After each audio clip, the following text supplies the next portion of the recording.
आउ नाहंती गरीब मानक डाक्तर बंधु डाक्तर एके रायरू गोपाल रोगी साहा भरसा आज समाधि नेबे झुरी हेउछंती लोके कारण 2 टंकिया डाक्तर भावे से खूब परिचित।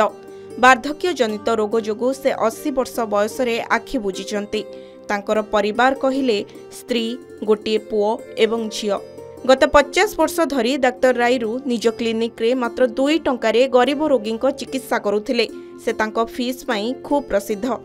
डाक्तर प्रतिदिन सकाळ 4टारू अपराह्न 4टा पर्यंत तांको निजस्व बासभवन लक्ष्मी रे थिबा क्लिनिक रे रोगी मानक चिकित्सा करुथिले।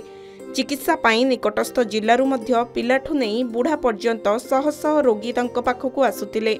से समस्तंको दरदी बंधु थिले। चिकित्सार मूल्य जहाँकि 2 टंका थिला सेथिपाई से 2 टंकिया डाक्तर भावे खूब जनाशुना।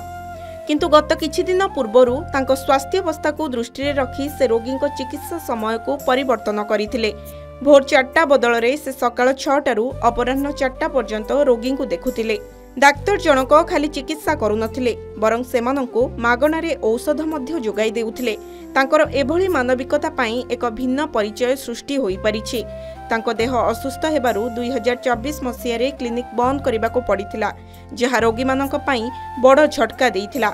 रविवार अपराह्न रे कन्नूर पायम्बलम रे तांकर शेष कृत्य संपन्न हेबो। अन्यपटे केरल मुख्यमंत्री पिनाराई विजयन डाक्तर रायरू गोपाल मृत्यु रे शोक प्रकाश करने सह श्रद्धांजलि अर्पण करिसंती।